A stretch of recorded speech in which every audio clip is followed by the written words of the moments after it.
En los organismos pluricelulares que tienen verdaderos tejidos, se realiza un proceso de diferenciación celular debido a un proceso también de especialización, en el cual hay un reparto del trabajo fisiológico y por tanto esta diferenciación no solamente se va a producir a nivel funcional, sino también a nivel estructural. De ahí la diversidad de formas que pueden tener las células en este tipo de organismos. Las primeras divisiones del cigoto, como podemos ver en el esquema, van a originar unas células indiferenciadas que se denominan células madre embrionarias. Estas son iguales entre sí y además son totipotentes, es decir, cada una de ellas puede generar cualquier tipo de línea celular.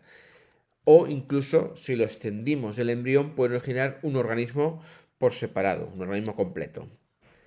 Luego, estas células madre embrionarias van sufriendo un proceso de diferenciación, por lo tanto van a ir separándose en diferentes tipologías. Una primera diferenciación que se produce es la división en células somáticas y las células germinales. Estas últimas, las células germinales, se encuentran en las gónadas y son aquellas células que van a generar los gametos. Los gametos, en definitiva, cuando se produce la reproducción sexual, continuarían en la siguiente generación formando parte ya de los organismos descendientes.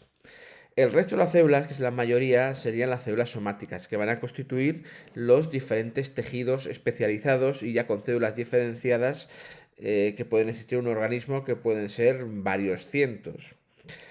Sin embargo, existen algunas células somáticas que no han sufrido una diferenciación total, sino que mantienen cierta capacidad de generar células. Serían las células madre adultas, que son pluripotentes, es decir, no pueden originar cualquier tipo de línea celular, sin embargo sí que originan todos los tipos celulares de una determinada línea. Por ejemplo, las células de la médula ósea pueden generar todos los tipos de células sanguíneas, pero evidentemente no pueden generar células de otros tejidos distintos.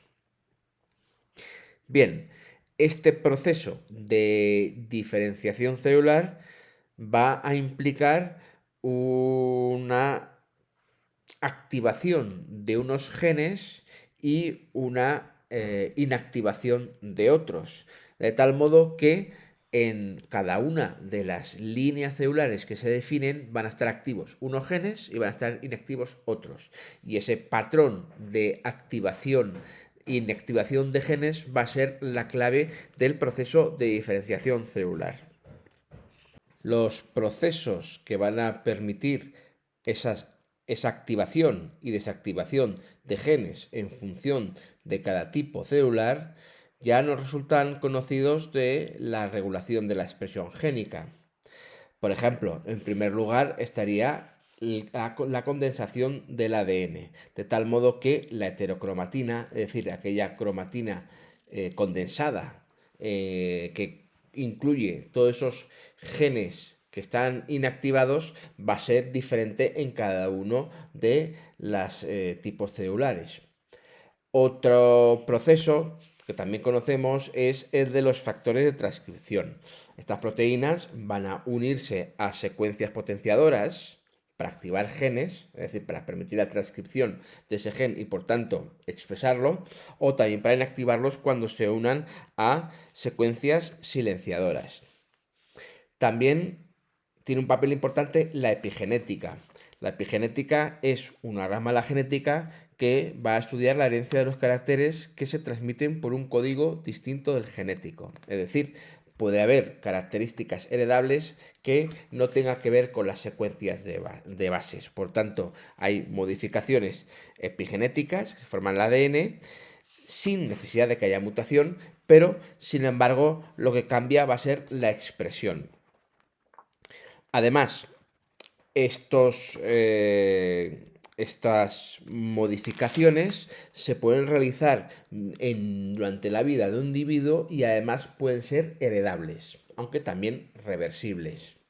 Es decir, hay factores como, por ejemplo la alimentación, el envejecimiento, la exposición a sustancias que modifican la epigenética y además pueden ser heredables.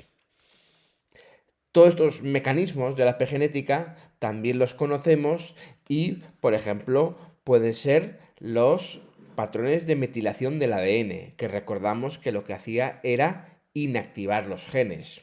Pero también puede haber modificaciones en las histonas, estos factores epigenéticos que modifican las histonas.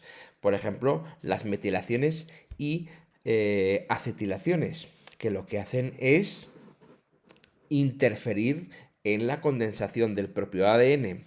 También estarían los ARN interferentes que actúan a nivel de la traducción y también puede haber otros mecanismos, por ejemplo, el de la impronta genética. La impronta genética consiste en que un gen se expresa o no en virtud del origen parental del alelo. Es decir, puede ocurrir que si es paterno se active y si es materno se inactive o al revés.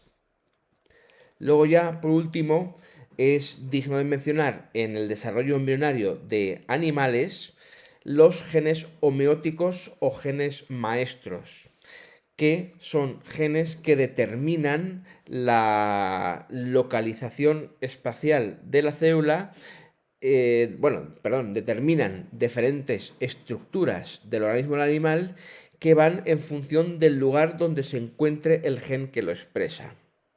De tal modo que así se asegura en el desarrollo embrionario del animal que cada segmento o parte adopte o tenga las estructuras que realmente les corresponda. Por ejemplo, los animales, tanto en esta mosca como por ejemplo en el propio ser humano, existe una diferenciación de regiones y por lo tanto estos genes homeóticos van a garantizar que pues en el lugar donde esté una célula que correspondería a la cabeza, efectivamente se expresen los genes que